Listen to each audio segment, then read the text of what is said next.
జగన్ కు జై కొట్టిన Andhra Pradesh. AP CM YS Jaganmohan Reddy చరిత్ర సృష్టించబోతున్నారు. భారత ఎన్నికల చరిత్రను తిరగ రాయబోతున్నారు. దేశ రాజకీయాల్లో బలమైన ముద్ర వేయబోతున్నారు. జగన్ జనాలకు ఎంత బలంగా నమ్మారో జనం కూడా జగన్ను అంతే బలంగా నమ్మారు. ఇరువురికి ఒకరిపై ఒకరికి ఉన్న నమ్మకమే 81.6% పోలింగ్. ఇప్పటి వరకు 4 దశల్లో దేశవ్యాప్తంగా ఎన్నికలు జరిగాయి. ఏ రాష్ట్రంలోనూ ఆ స్థాయి పోలింగ్ నమోదు కాలేదు.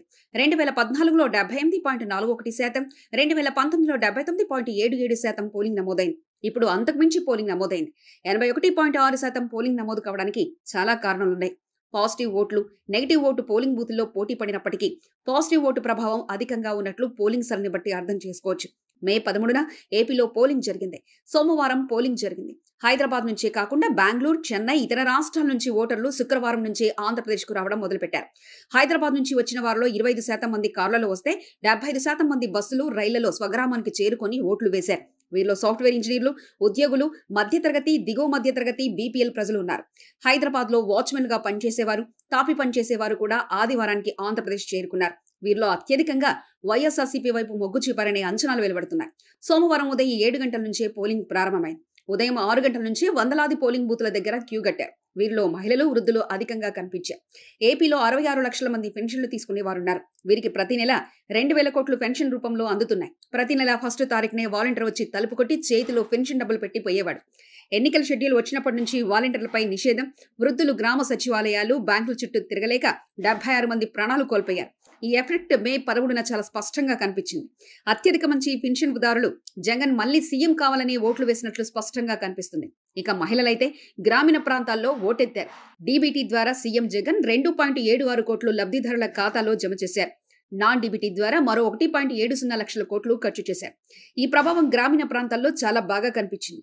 ఈ పథకాల ద్వారా లబ్ధి పొందిన వారు ఫ్యాను గుర్తుకు ఓటేసి రుణం తీర్చుకున్నట్లు కనిపిస్తుంది.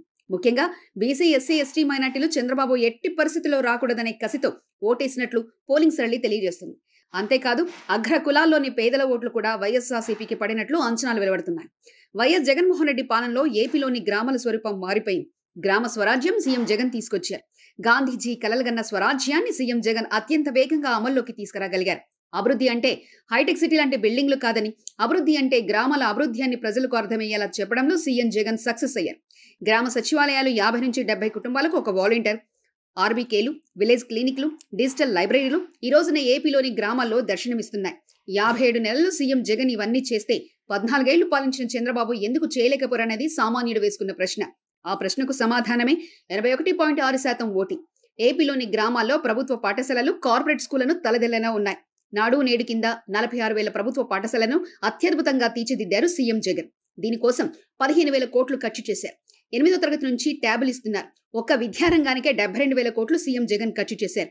2014-19 మధ్య చంద్రబాబు 7,000 ప్రభుత్వ పాఠశాలను మోసేస్తే సీఎం జగన్ ప్రతి ఒక్కరిని చదివించడం తన బాధ్యత అని ప్రకటించి ఫస్ట్ క్లాస్ నుంచి నాణ్యమైన చదువు అందిస్తున్నారు. ఈ ఎఫెక్ట్ పోలింగ్ సరళిలో ఖచ్చితంగా కనిపించింది. పేద, దిగువ మధ్య తరగతి తల్లిదండ్రులు సీఎంగా జగన్ మళ్లీ రావాలంటూ ఓటు వేసినట్లు కనిపించింది. కూటమిని ప్రజలు నమ్మలేదు. చంద్రబాబును అస్సలు నమ్మలేదు.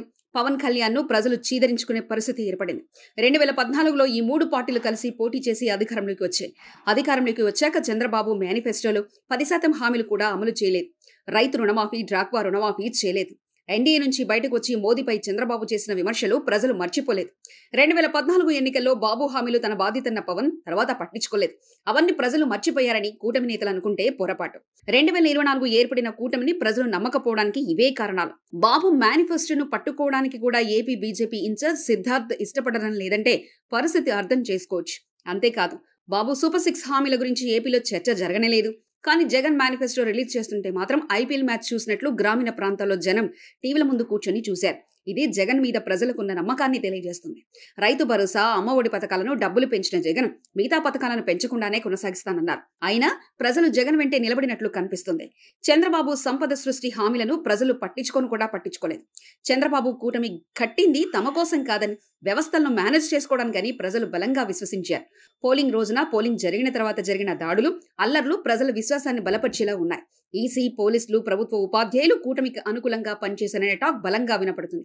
కూటమి చెప్పినట్లు ఈసీ ఆడిందని ఇప్పటికే వైఎస్ఆర్సీపీ రాష్ట్ర ప్రధాన కార్యదర్శి సజ్జల రామకృష్ణారెడ్డి విమర్శించారు. ఎక్కడైతే ఎస్సీలను మార్చారో అక్కడే అల్లర్లు జరిగాయని వైఎస్ఆర్సీపీ నేతలు విమర్శిస్తున్నారు. గొడవలు జరుగుతుంటే ఫోన్లు చేసిన పల్నాడు జిల్లా ఎస్పీ స్పందించలేదని వైఎస్ఆర్సీపీ నేతల ప్రధాన ఆరోపణ. వైఎస్ఆర్సీపీ ఎమ్మెల్యే అభ్యర్థులను హౌస్ అరెస్ట్ చేసి టీడీపీ ఎమ్మెల్యే అభ్యర్థులను ఫ్రీగా వదిలేయడం వల్లనే అల్లర్లు జరిగాయని వైఎస్ఆర్సీపీ నేత గోపిరెడ్డి శ్రీనివాసరెడ్డి చెప్పారు. ముఖ్యంగా పల్నాడు జిల్లాలో జరిగిన అల్లర్లకు ఈసీ పోలీసులు బాధ్యత వహించాలని టీడీపీ అల్లరి మూకలను ఈసీ పోలీసులు సహకరించినట్లు ఉంది. పోలింగ్ జరిగిన తర్వాతి రోజు కూడా టీడీపీ అల్లరి మూకలు బీసీ ఇళ్లపై దాడులు చేయడం ఖచ్చితంగా పోలీసుల వైఫల్యమే. పల్నాడు జిల్లా గురజాల నియోజకవర్గం మాచవరం మండలం కొత్త గణేష్నిపాడులో బీసీల ఇళ్లపై పడి దోపిడీ దాడులు చేయడం ప్రజాస్వామ్యవాదులకు బాధ కలిగించే పరిణామం. కేవలం వైఎస్ఆర్సీపీకి ఓటేశారనే కారణంతో బీసీల ఇళ్లపై పడి మహిళలు పిల్లలని కూడా చూడకుండా టీడీపీ అల్లరిముకలు దాడులు చేస్తుంటే పోలీసులు ఈసీ ఏం చేస్తున్నట్లు? ఇది వారి వైఫల్యం కాదా? దీనికి సమాధానం జిల్లా ఎస్పీ చెప్తారా, డీజీపీ చెప్తారా, ఈసీ చెప్తారా? అర్ధరాత్రి వేళ భయపడి మహిళలు గంగమ్మ గుడిలో తలదాచుకున్నారంటే మన ప్రజాస్వామ్య వ్యవస్థలో ఉన్నామా, అటవిక రాజ్యంలో ఉన్నామా? దీనికి సమాధానం ఈసీ చెప్పగలదా? టీడీపీ అల్లరిముకలు ఎంత రెచ్చగొట్టినా, పోలీసుల కూటమికి సహకరించినా, ప్రభుత్వ ఉపాధ్యాయులు కూటమికి జైకొట్టినా శ్రీకాకుళం నుంచి కుప్పం దాకా ఫ్యాన్ గాలి బలంగా వీచినట్లు కనిపిస్తుంది. అత్యధికంగా దర్శిలో 90% పోలింగ్ నమోదైంది. కుప్పంలో 89% నమోదైంది. ఈ పోలింగ్ శాతాన్ని విశ్లేషిస్తే కుప్పంలో చంద్రబాబు ఓడిపోతున్నారని చెప్పవచ్చు. పిఠాపురంలో కూడా 85% పోలింగ్ నమోదైంటే జగన్ పాలనలో పథకాల లబ్ధిదారులు బయటకొచ్చి ఓటేశారు. పథకాల లబ్ధిదారులు ఓటేయడం వల్లనే ఈ స్థాయిలో పోలింగ్ శాతం నమోదైంది. అంటే పిఠాపురంలో కూడా పవన్ ఓడిపోయే అవకాశాలు చాలా ఎక్కువగా ఉన్నాయి.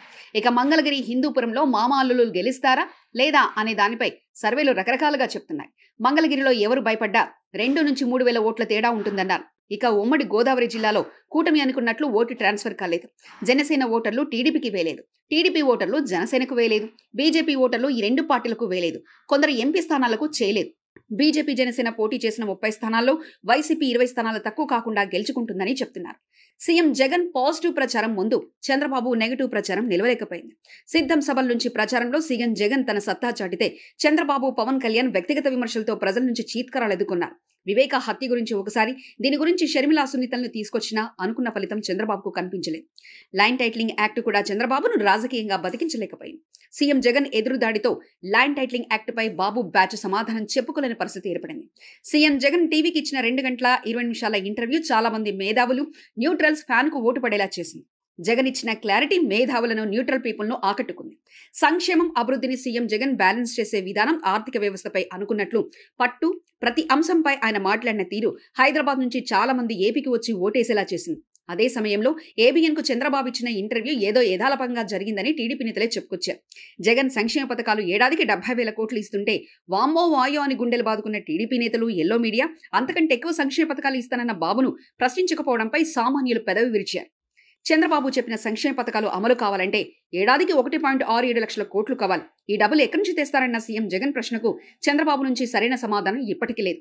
ఇవన్నీ ప్రజలు గమనిస్తున్నారు. ఇది పోలింగ్ సరళిలో కనిపించింది. ఇక కూటమి ఎక్కువ సీట్లు వస్తాయనుకున్న చోట పోలింగ్ శాతం తక్కువగా నమోదైంది. దీన్ని ఎలా అర్థం చేసుకోవాలి? ఖచ్చితంగా ఆ ఏరియాలో కూడా ఫ్యాన్ గాలి బలంగా వీచిందని చెప్పుకోవాలి. 57 నెలల పాలనలో సీఎం జగన్ చేసిన అభివృద్ధి కళ్ల ముందు కనిపిస్తుంది. సంక్షేమం ప్రతి గడప తొక్కింది. జగన్ను ప్రజలు తమ బిడ్డ అనుకున్నారు. జగన్తోనే రాష్ట్ర అభివృద్ధి సాధ్యమని బలంగా నమ్మారు. మహిళలైతే జగన్తోనే తమ పిల్లల బంగారు భవిష్యత్తు సాధ్యమని బలంగా విశ్వసించారు. కొత్తగా వచ్చిన ఓటర్లు కూడా జగన్ వైపే మొగ్గు చూపినట్లు సమాచారం. విద్యా సంస్కరణలు, గ్రామీణ సచివాలయాలు, ఆంధ్రప్రదేశ్ ఆర్థిక వ్యవస్థను సరిదిద్దడం, కరోనా కాలంలో రాష్ట్ర ప్రజలను కంటికి రెప్పలా చూసుకోవడం యువతను ఆకట్టుకున్న అంశాలుగా తెలుస్తుంది. అలాగే జాబ్ మేళాలు కూడా యువతతో బలమైన ముద్రమేశాయి. అన్ని వర్గాల ప్రజలు ఓటు వేయడానికి కదిలి రావడం వల్లనే పోలింగ్ 80% దాటింది. పోలింగ్ సరళిని బట్టి పాజిటివ్ గా ఓటు సెఫాలజిస్టులు పరిగణిస్తున్నారు. పోలింగ్ తర్వాత వెలువడిన సర్వేలు కూడా వైఎస్ఆర్సీపీదే గెలుపని ఘంటాపదంగా చెప్తున్నాయి.